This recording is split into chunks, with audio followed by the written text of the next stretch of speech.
Welcome to the First Look seminar, and we are looking at the end of January, Gino Bacola, but from the weather out here, you sure couldn't tell. It's basically been in the 80s. Not to rub it in, right? Rub it into those folks around the rest of the country, but beautiful weather as usual, my friend. Yeah, as Oaklawn's canceling, as the Aqueduct's canceling, Laurel Park's canceling again this weekend. So there will be a lot of focus on Santa Anita, which we're going to be talking about the late pick 5. Also, some of those wagers that connect the racing from Santa Anita and Gulfstream. There's a carryover in the Sunset 6. Nobody hit that one. So we'll talk about the last 3 races from Santa Anita and the last 3 from Gulfstream tomorrow. They're really good. They include the Holy Bull, the Forward Gal, and another really nice turf stakes. Coast to Coast Pick 5. Skippy and I joined Howard on the HHH podcast last night. We did a full preview for the Saturday Coast to Coast Pick 5. So we got a lot of coverage out there. If you didn't like me and Skip over the last couple days, I'm sorry. You saw a lot of us. Yeah, Skipper, you're fresh off the other show from the HHH and back at it today. So you guys got a head start on me. Yeah, we did. We had a real good time doing it with Howard. It went about an hour, but we had a good time. Time flew, and he was not happy with you. He wanted to know why he hasn't been on the radio show yet. Oh, we got to have him on. That's right. I guess I owe him an apology and a phone call, right? That's right. All right, let's get it started here. The weather's going to be great this weekend. I mean, it's in the 80s. It's beautiful. The San Gabriel Mountains, I don't want to rub it in either. I know, the East Coast is going through some real tough times in that cold weather, but let's make some money tomorrow. Like Gino said, the great racing at Santa Anita and Gulfstream and the Coast to Coast, we went over, and that looks like a real good bet. And the late pick 5 at Santa Anita also. So let's get started. All right, first post tomorrow, 12:30, as well as on Sunday. But today, for right now, we are going to concentrate on tomorrow, Saturday's late pick 5. Gino Bacola, we're starting in race 5, a mile on the turf, Calbreds, optional 20 here. What are your thoughts? I'm going to use a couple in here to try to get through this first leg of the sequence. The 5 looks like the horse to beat, but she's not overwhelming by any means. Like, she doesn't crush this field on speed figures. She's just solid. She's a multiple winner facing a group where you have a lot of horses who haven't won as often as she is. So I can understand why she'll take money. I think she's very solid. She's going to be in the mix for me.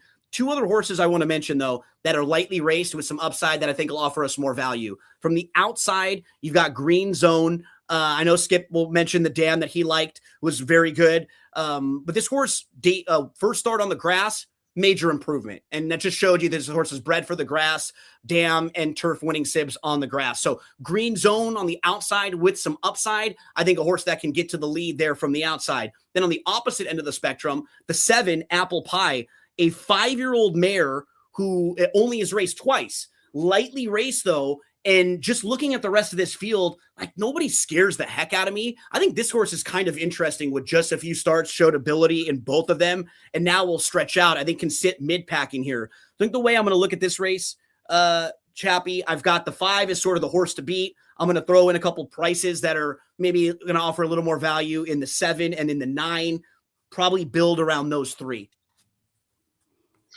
Kind of building around 5, 7, 9. And Skip, it's always interesting, like with a horse like Apple Pie, being a 5-year-old, and they still debut that horse.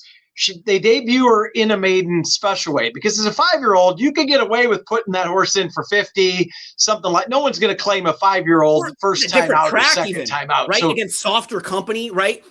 To me, it sort of showed something that they kept this horse around, debuted, protected, didn't want to let this horse get away from them, even at 5 years old. So I think they feel like there's something here. No doubt. And as well, Skipper, Hector Berrios jumps on board as well. Yeah, and that's great. Hector on the grass, Hector on anything, but it really on the grass. I'm with Gino. The race goes through the 5, but it doesn't really scare me. I'm going to use the 9 and the 7 for the reasons he said. I'm going to add 2 more. I'm going to put the 2 in. And we went over this horse last night. I don't really like the workout pattern. Gino mentioned this last night on the other show. It's kind of a spotty workout pattern, but I did like the way that she broke her maiden down at Del Mar. It was a key race. So I'm going to put the 2 on the ticket, and I'm also going to put the 3 on the ticket. Herrera goes to this one, gets off the 7 and goes to this one. They take the blinkers off, which always is a favorite move of mine. So I'm going to go 2, 3, 5, 7, 9 to kick things off. All right, so 2, 3, 5, 7, 9 for Skip as we move along to race 6. Now, these are the maiden special weight here. And Skipper, this is something we like a lot, watching all the workouts on First TV. A lot of first-time starters in here. Anybody catch your eye in race 6? You know, the 3-horse did. I really liked the work on the 16th. Didn't switch leads till late, but boy, once it did, finished very strongly and galloped out really, really well. That's the best out of the Bafferts, I thought. And of course, that work you're talking about, I think, on the 16th was with the rail horse, Duntov. Right. And I agreed. I thought the 3 of the 2 of them was much better visually. Yeah, because once he switched leads, he just took off. I mean, he must have galloped 10 or 15 in front. So the 3 is going to be on my ticket. JJ Hernandez gets aboard this one. We all know that's Baffert's go-to guy. They went at 44%. I'm going to put the 6 on the ticket also, Ruler of Law. This horse just ran on the 18th, goes turf to dirt. I like the race out that it had. And then I'm going to put the 8, Captain Shrev, on the ticket also. This horse showed speed first time out, got beat. I think that was a Baffert horse, Secure Freedom. Ran really good in a really good race, really good time. So I'm going to go 3 deep in here. I'm going to go 3, 6, and 8. So 3, 6, 8 for Skipper, and as he said, Ruler of Law, as we always like the first timers going from first time to the outside, Gino, and then of course the outside horse, Georgie Papadromo, has been on quite a roll since the summer. So any other first timers catch your eye? Yeah, the 7, Patente, who I actually caught a couple of the workouts. The January 11th work was outside. Started outside and just behind a horse named Christofferson, and then finished up on even terms with that one. And that's actually a winner already, a horse who started twice and has already won. So I take that in the note. Then on January the 25th, Patente worked outside of Duntov, the rail horse, was fast early, then kind of waited a little bit second, and then was up to challenge and pushed by pretty easily. So I thought both the 3 and the 7 were kind of better than the 1, which means I just put the 1 right in the winner's circle, no doubt about it. But if you're just looking at the works, they both looked much more ready right now than the 1 horse. So the 3 and the 7 will be in the mix for me. What Skip was mentioning with the 6, Ruler of Law, and this horse was traveling really well, was just buried mid-stretch, kind of had to angle around, got up for a nice second. The Dam was a debut winner, had 3 wins on the dirt, so there's some precocity there. Big gallop out for Ruler of Law. 3, 6, 7 for me. 8, I mean, the 8 I don't really have any knocks on too. I'll probably have to shorten up, in one of these next couple races, but this is a strong race. Any of those horses really wouldn't shock me that much. 3, 6, 7, and 8, honestly. So 6 and 8 are the obvious ones coming back second time as the first time starters. The 3 and 6 kind of stand out. So, all right, we will move on to race 7. Skipper, the mile on the turf here, the grade 3 Megahertz, and boy, did we love Megahertz. She was a little thing, but boy, she could run, big turn of foot. And I could say this for all 3 of us, one of our favorite horses going back a while. Yeah, she was a little chestnut filly, but boy, she had a big turn of foot. And it's funny because she never usually switched leads. Like she just was on her left lead the whole time, but she just went by everybody, and everybody was bigger than her. Bobby Frankel trained her, Alex Solis rode her, and Michael Bello owned her. So it was a great combination, and she was so much fun to watch. I had a Megahertz wine from Bello Family Vineyards before. They even they named one after Megahertz. Yeah. I think I drank that a long time ago. I had that as well. Yep. Well, this race here, I love a horse in this race. And it's weird because Howard and Gino didn't even have it in the top 3. So I don't know if I'm just completely wacko, which probably am, but this is my play of the day. I love the 4, Will Then. This horse was really good back in 2004. I really thought she was like a Breeders' Cup type horse. Something went amiss. She came back in March of 25, and she won, and she only had a few works going into that. She just won strictly off class.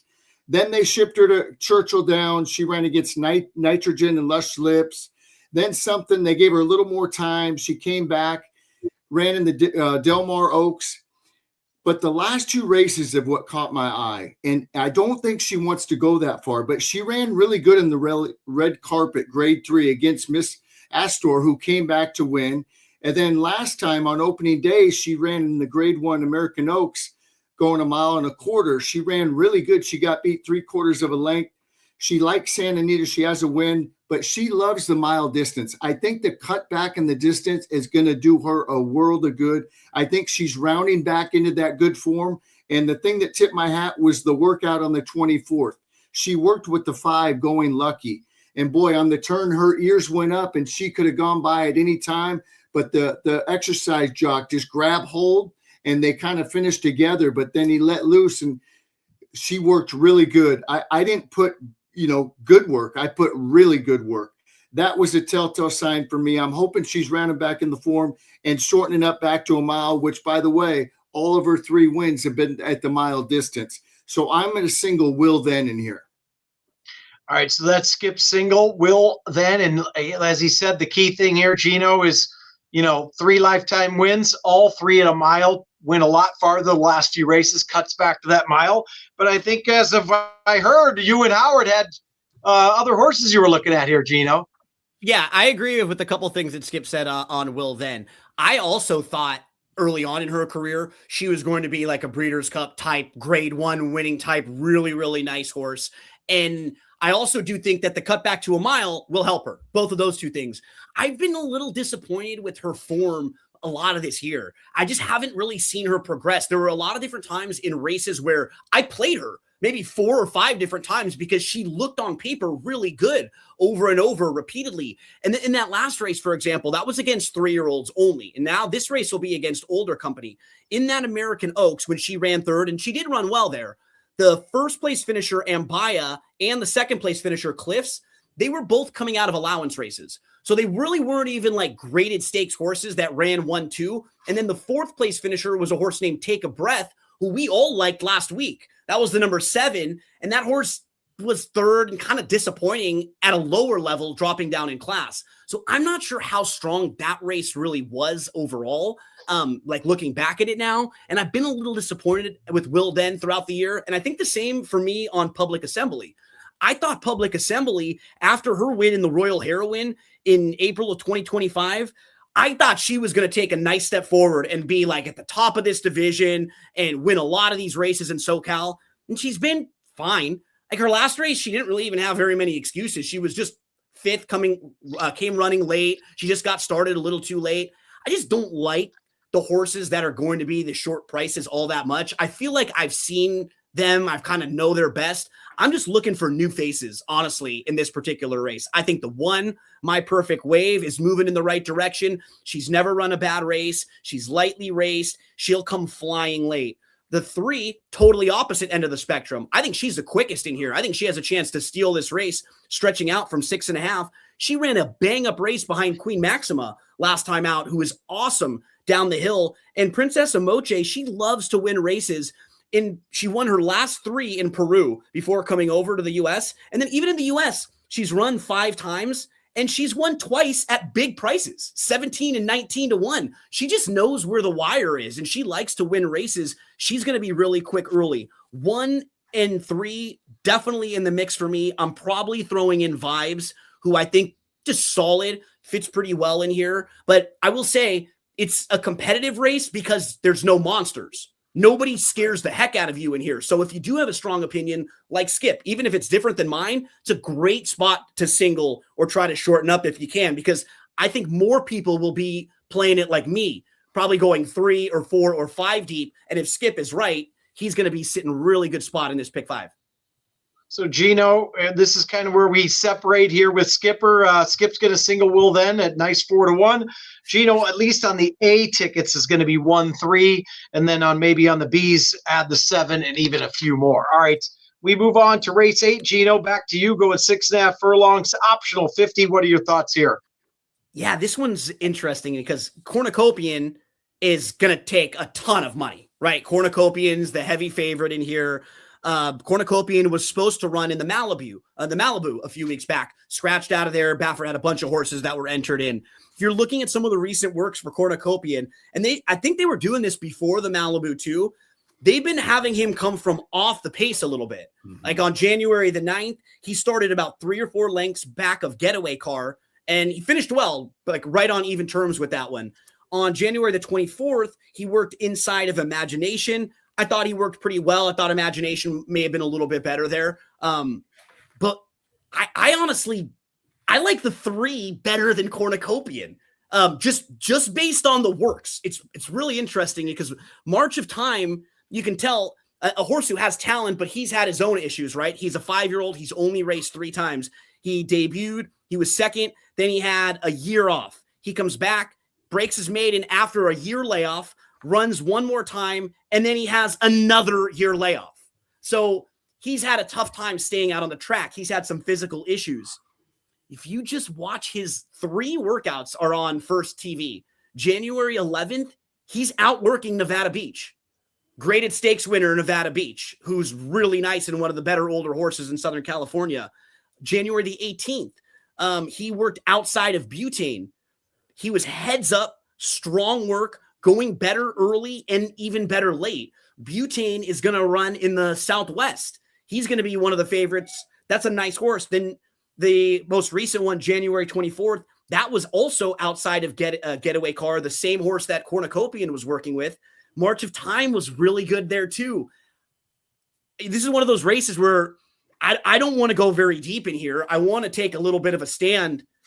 There's a part of me that wants to single the 3 because it's just so many people are going to go 3, 5, or maybe 5 and 1 or 2 others. On one ticket, I'm going to do that with March of Time. I do like a couple of the old like veteran horses. I think the 2 Red Flag and the 9 are the horses that may capitalize if something weird happens, or if maybe Cornucopian in March of Time, if these horses are not ready to fire their A game, it's a horse like the 2 Red Flag and the 9 See Through It that are just proven. The 9 is a 9-year-old who has won 5 times at this distance. So don't completely dismiss that horse in here. I'm going to figure it out. One ticket, I may get a little aggressive and single March of Time. Otherwise, for me, it would be 2, 3, 5, and 9 in the mix. All right, so 2, 3, 5, and 9, and a possible single on the 3 March of Time. Cornucopian, as we know, is going to take a bunch of money. And for all you baseball fans, you will be rooting for March of Time. That horse is owned by Walker Buehler and a new cub, Alex Bregman. So we wish them the best of luck. Skipper, what are your thoughts here? You know, I agree with everything that Gino said. Out of the Bafferts, I do kind of like March of Time better. I'm going to be using them both. I'm obviously going to be using the 2, the Wind Machine and the 9. I'm just going to mention one other horse that I'm going to add on there that Gino didn't mention, and that's the 7, Simple Song. Mark Glatz had a great meet. He's got his horses ready to run. This horse could be the quickest of the quick, and I like that it's breaking outside of the other speed. So I'm going to go 2, 3, 5, 7, and 9 in here. Especially if Cornucopian is coming off the pace a little bit, like they've been training him, right? This is a horse who might be the fastest. So yeah, if you're spreading out a little bit, that's probably one that you want to include that I missed. So probably, as we know, Simple Song, 21 and 43 last time on the lead from the rail, but that horse goes 21-43 on the lead every time. So certainly he's going. It's going to be interesting to see, because you said Cornucopia has been sitting off.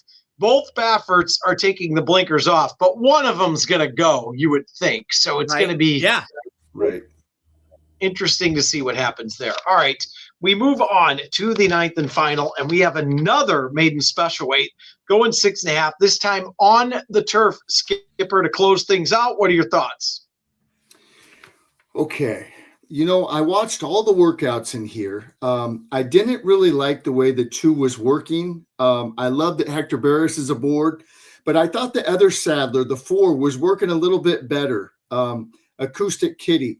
This horse is going to be on my ticket. I thought the workout on the 7th and the 15th were very good. So I'm going to put the 4 on the ticket. I thought McCarthy's horse, the first timer, number 8, Mo Sasha, was training very good. the workout pattern's a little spotty. August 10th, then doesn't work till December 4th, then doesn't work again till the 29th. But since the 29th, it's worked January 5th, January 11th, January 18th, January 24th. He puts JJ Hernandez on this horse. This horse has got to be live. I like the 8-1. The 8's going to be on my ticket. I'm going to put the 10, Getting Closer, on my ticket.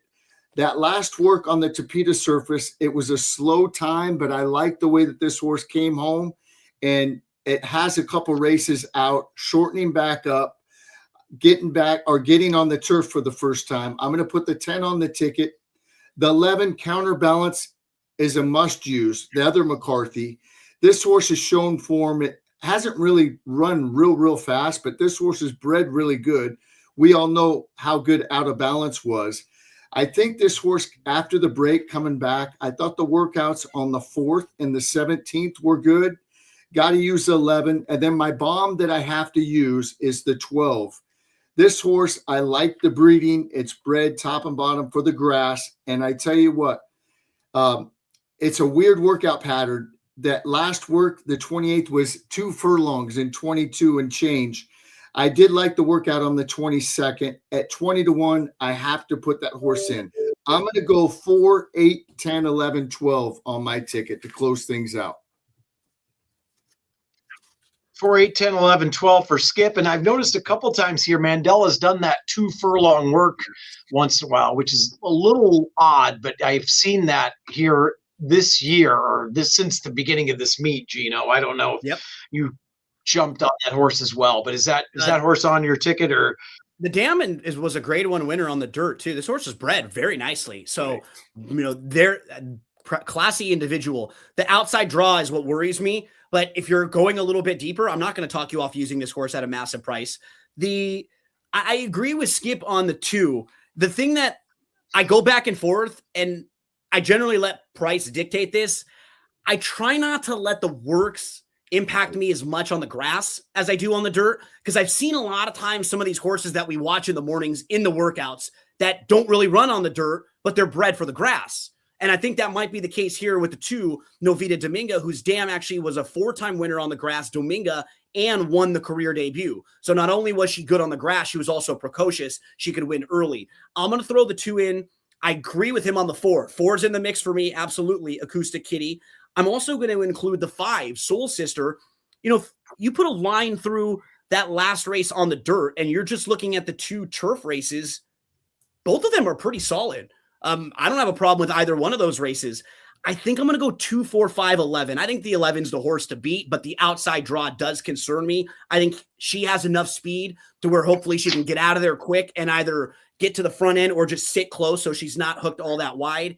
Hopefully I can get alive to 2, 4, 5, 11. 2, 4, 5, 11 to close. Real quick, it's funny you said that, Gino, because last week, and I won't name, or a week or 2 ago, I can't remember which, I won't name the trainer or the horse, but before the race, they said, oh, this horse can't run a step. And the horse debuted on the turf and absolutely freaked and then galloped out like 10 in front.